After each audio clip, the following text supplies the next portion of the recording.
Coming number 10, previous incidents. According to social media posts from people that claim to have been members of the Rust crew, they said that this production was not only poorly funded, but it also lacked sufficient oversight. Prior to the shooting, there had already been a couple of misfires from the props that resulted in a crew walk-off, which I'll get to on my next point. In response to these claims of prior incidents taking place, the Rust producers said in a statement, "The safety of our cast and crew is the top priority of Rust Productions and everyone associated with the company. Though we were not made aware of any official complaints concerning weapon or prop safety on set, we will be conducting an internal review of our procedures while production is shut down. We will continue to cooperate with the Santa Fe authorities in their investigation and offer mental health services to the cast and crew during this tragic time." Rust started filming on October 6th at the Bonanza Creek Ranch near Santa Fe, and these crew members swear that they saw multiple problems with safety on set for several days. Coming number 9, crew walk-off. Due to the reasons I mentioned earlier, the original crew of the film Rust decided to walk off the set in protest. In addition to that, though, they also claimed that the production had refused to pay for their hotel rooms near the set, and instead asked for them to stay in Albuquerque, which was about an hour drive from the ranch where they were filming. Several crew members also cited their reasoning for walking off the set was due to concerns over specifically weapon safety, with some also having issues with the lack of COVID protocols, which is pretty insane. You would think that after being out of work for so long, they would be doing their absolute best to make sure that the set was at least clean and a safe environment. Apparently, producers also called security to tell the crew members who submitted a resignation to immediately leave the location. And sure enough, this horrible accident happened just 6 hours after the union crew was hastily replaced by non-union crew members. Coming number 8, inexperienced armorer. Now, the real person who bears a majority of the responsibility in this accident would have to be the inexperienced head armorer Hannah Gutierrez-Reed. The 24-year-old armorer has a terrible track record and numerous complaints from previous films that she's worked on. Just 2 months before this, she angered actor Nick Cage when she, without warning, allegedly discharged a weapon on set. This is according to a crew member on that project. According to a warrant from the police investigation into this matter, Hannah had said that she checked the dummy bullets on the day of the shooting to make sure that none of them were live rounds. She also said to detectives that the weapons used for filming had been locked up during a crew lunch break, but ammunition was still left on the cart unsecured. According to the search warrant, she also told the detective that no live ammunition was ever kept on the set. Coming number 7, assistant director history. When assistant director Dave Halls went to grab a prop revolver for the rehearsal, Hannah had laid out 3 weapons on top of a cart. Dave just grabbed one of them, believing that it was unloaded or loaded with dummy bullets at the very least, and so he handed it to Alec Baldwin, believing that Hannah had done her job. The worst part is that this isn't even the first time that the assistant director Dave Halls has also had issues with safety on set. Back in 2019, he was apparently fired from the film Freedom's Path after a crew member had a minor injury with a prop that had also unexpectedly discharged. According to some people who work in this industry, Halls has become known as the guy that you call in when other people walk off citing safety issues. Director Courtney Hope Throne said that on the film The Pale Door, when she was let go from that job, they brought Dave in to replace her. She goes on to tell the press, "That's when they brought Dave in because he had a reputation for being lax on safety. Apparently, when the first AD walks off a project, Dave is known as the guy you call." Coming number 6, cutting corners. As I mentioned earlier, this tragedy took place just 6 hours after the film's crew had already walked off the set, citing to production that there were issues regarding safety, payment, and housing. According to a text that was obtained by the media, one of the union members who walked off the set of the Baldwin-produced movie said, "The entire camera crew walked off that morning for that exact reason. Last night we each wrote resignation letters. We cited everything from lack of payment for 3 weeks, taking our hotels away despite asking for them in our deals, lack of COVID safety, and on top of that, poor weapon safety, poor on-set safety, period. We wrote about this exact issue last night and walked this morning because of it. That's not in any of the papers. They brought in 4 non-union guys to replace us and tried calling the cops on us. Only people that stayed were Halyna, the DP, and Reed, the B-Steady op. She had a kid, man, I can't believe it." And that day they ended up having to start late because the production had to scramble to find a replacement camera crew, and according to Joel Souza, they also ended up only being able to work with 1 camera. So yeah, they were definitely cutting a lot of corners here. Coming number 5, rehearsal accident. The single round that was fired from the revolver managed to strike both Hutchins and the movie's director Joel Souza. According to a witness, the single bullet struck Halyna in the body and then pierced Joel's clavicle. Hutchins was then airlifted to the hospital but was later pronounced dead. Joel Souza was also rushed to hospital but was later released in the evening. According to the International Alliance of Theatrical Stage Employees Local 44, they claimed in an email that the incident was an accidental weapons discharge, and went on to say, "A live single round was accidentally fired on set by the principal actor, hitting both the director of photography, Local 600 member Halyna Halyna Hutchins and director Joel Souza. Local 44 has confirmed that the props, set decorations, special effects, and construction departments were staffed by New Mexico crew members, and there were no Local 44 members on the call sheet. At the time, Joel was looking over Halyna's shoulder when the revolver discharged. He saw Hutchins grab her midsection and then stumble backwards as people around her assisted her to the ground. Currently, tests are being done to determine if the lead projectile recovered from Joel Souza's shoulder was fired from the long Colt revolver used by Baldwin in this rehearsal gone wrong. Coming number 4, the 911 call. Mamie Mitchell, who was the on-set script supervisor, was the one that quickly called 911 for help. She is quoted as telling the emergency dispatcher, "We had 2 people accidentally shot on a movie set by a prop gun. We were rehearsing and it went off and I ran out. We all ran out." When the dispatcher asked Mitchell if the weapon was loaded with a bullet, Mitchell replied, "I cannot tell you. We have 2 injuries and this expletive assistant director that yelled at me at lunch asking about revisions, he's supposed to check the guns. He's responsible for what happens on the set." And currently Mitchell is being represented by attorney Gloria Allred, and in a statement to the press, Allred said that Mitchell was actually standing pretty close to where Hutchins and Stiuso were when the weapon went off. Apparently her office will also be conducting their own investigation into exactly what happened. Coming number 3, live ammunition. Authorities in New Mexico have told the media that they also recovered what they believe to be a lead projectile that was fired from the revolver used by Alec Baldwin in the fatal shooting of cinematographer Halyna Hutchins. 2 other weapons were also taken by police that included a single-action revolver that was actually modified and a plastic prop weapon that was also described as a revolver. Upon investigation, authorities were shocked to find that there had been some complacency in how the weapons were being handled on set. Aiden Mendoza, who is the Santa Fe County Sheriff, said that about 500 rounds of ammunition were found on the set during their search. This included a mix of blanks, dummy rounds, and live rounds, which is, again, absolutely insane. I don't know why any movie set would have live rounds there ever, especially in a case where they are using fake weapons. Mendoza went on to say to the press, "Obviously, I think the industry has had a record recently of being safe. I think there was some complacency on this set, and I think there are some safety issues that need to be addressed by the industry and possibly by the state of New Mexico." In addition to that, investigators also noted that they will be looking into the multiple reports of other misfires that happened on the set before this tragic accident. Coming number 2, insurance policy. You can guarantee that the family of Halyna Hutchins is going to be filing a wrongful death lawsuit any day now after the news of her passing on the set of Rust. TMZ first leaked information regarding the insurance policy for the film, and according to them, it covers production a maximum of $6 million.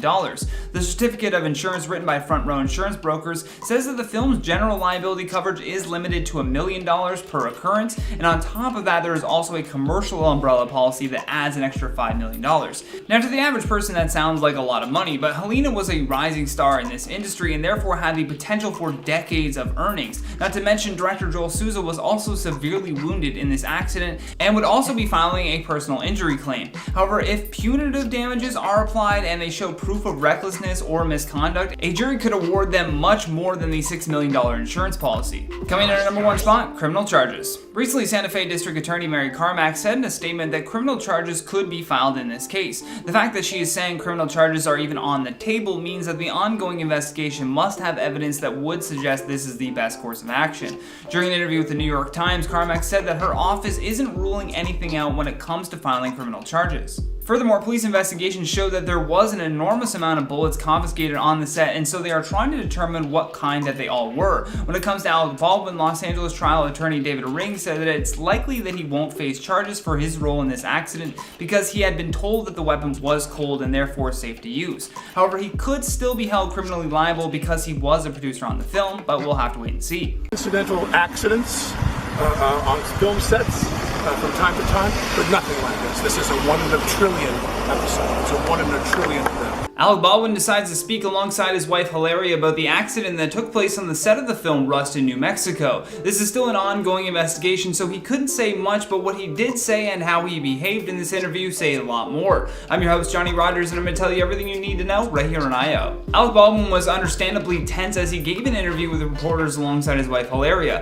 Both were recording with their phones, I'm assuming in case the media tried to clip what they said and bend the situation to fit a narrative, although it may have more to do with wanting to prove he didn't say too much about the ongoing investigation. He gave the interview on the side of the road in Manchester, Vermont, where he and his family have been staying after the accident. If you recall, the only other statements that he's given so far are those 2 tweets where he said, There are no words to convey my shock and sadness regarding the tragic accident that took the life of Halyna Hutchins, a wife, mother, and deeply admired colleague of ours. I'm fully cooperating with the police investigation to address how this tragedy occurred, and I am in touch with her husband, offering my support to him and his family. My heart is broken for her husband, their son, and all who knew and loved Halyna. Alec had accidentally taken the life of the director of photography on the film Halyna Hutchins. The single round that was fired from the revolver managed to strike both Hutchins and the movie's director, 48-year-old Joel Souza. So this recent interview really shows us just how emotionally distraught everyone is regarding this tragedy. When asked about what was going on, Alec told them that because of it being an ongoing investigation, he had been ordered not to comment. He then reminded them of the loss of life and said repeatedly that Halyna was his friend. However, then as his wife was recording the reporters with her phone and Alec was explaining how he, Halyna, and Joel were just at dinner together the night before, Hilaria suddenly whispers something to him, and then he sort of cuts her off and says, "Excuse me," as she then backs out of the frame. It was a strange moment, but I believe that that's just how intense this situation is right now for them. They're both clearly distraught, as I mentioned before, by all of this, and at one point one of the reporters actually stumbles on remembering the late cinematographer's name, and without hesitation Hilaria snaps at them saying, "Halyna, her name is Halyna. If you're spending this much time waiting for us, you should know her name." Alec then went very serious and added his disgust about the reporter not remembering her name. He also went on to say how he has met with Halyna's husband and son, describing them as mortified right now. Again, Hilaria tried to intervene by suddenly shouting no details, but Alec turned to her and said, "Do me a favor, I'm going to answer the questions." A big thing that he said about everything that has happened so far was that he doesn't know if he'll ever even work on a film set again that involves firearms, calling this accident a 1 in a trillion.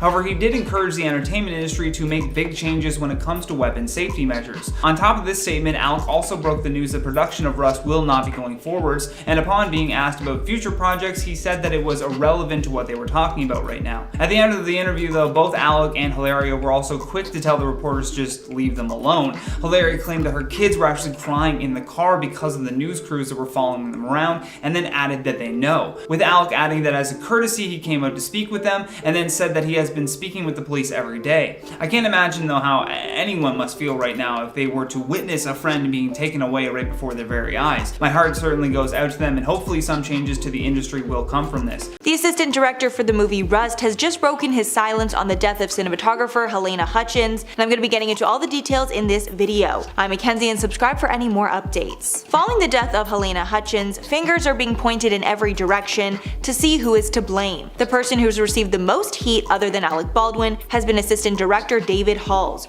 who was the person who handed Baldwin the weapon that later killed Hutchins. In a statement, Halls said in part, quote, "Halyna Hutchins was not just one of the most talented people I've worked with, but also a friend. I'm shocked and saddened by her death. It's my hope that this tragedy prompts the industry to reevaluate its values and practices to ensure no one is harmed through the creative process again." In this statement, Halls did not address the incident directly or respond to allegations that he handed Baldwin a gun with live ammo. As of now, investigators are still trying to determine how the live bullets got onto the set. According to search warrants released by authorities, 3 people handled the gun before the shooting: Baldwin, Halls, and armor Hannah Gutierrez-Reed. It was only Reed's second time working on a film of this magnitude. One of the crew members injured in the shooting, Joel Souza, told police that the armorer is supposed to hand the weapon to the AD, who is supposed to check it for live rounds before then handing it to the actor. Dave Halls told police he's not sure how thoroughly that he checked the weapon, and reports have circulated that he told Baldwin it was a quote cold gun. Apparently Halls only remembered seeing 3 rounds in the firearm and did not check them all or the other contents of the drum. An insider told the Post that 2 staffers on the set claimed that they never saw Halls remove the gun from the armorer's cart. The witnesses also denied that Halls had called the gun a cold gun before giving it to Baldwin. Hannah Gutierrez-Reed, the armorer, says she has no idea how the live rounds got into the set and complained that the movie was understaffed and undertrained. This in part caused by other staff members leaving the set earlier that day over unsafe working conditions. As we have said in previous videos, the finger is being pointed at Dave Halls because his behavior on past movie sets has been called into question. During 2 productions in 2019, other staff members complained about his behavior. They alleged that he disregarded safety protocols with weapons, along with getting inappropriate with female cast members. Maggie Gall, a prop member and licensed pyrotechnician, told CNN that while working with Halls, he neglected to hold safety meetings and consistently failed to announce the presence of a firearm on set to the crew, as is protocol. This is the first of many complaints about Halls' conduct on set, and this has caused many to believe that his negligence is what caused the accidental shooting. Although law enforcement is still investigating, and as of now, no charges charges have been laid. Some more bad news is coming Alec Baldwin's way after it was announced that the script supervisor for the film Rust, Mamie Mitchell, will also be suing him along with other producers on the film over the accidental shooting of cinematographer Halyna Hutchins. The misfire on set shook the world of Hollywood and took the life of an up-and-coming cinematographer, as well as injuring the film's director Joel Souza. The incident took place during a rehearsal when Baldwin was handed a prop weapon that was deemed to be safe by the film's armorer, as well as the assistant director. In a tearful statement, the script supervisor Mamie Mitchell explained why she was going to be filing this lawsuit against Alec Baldwin.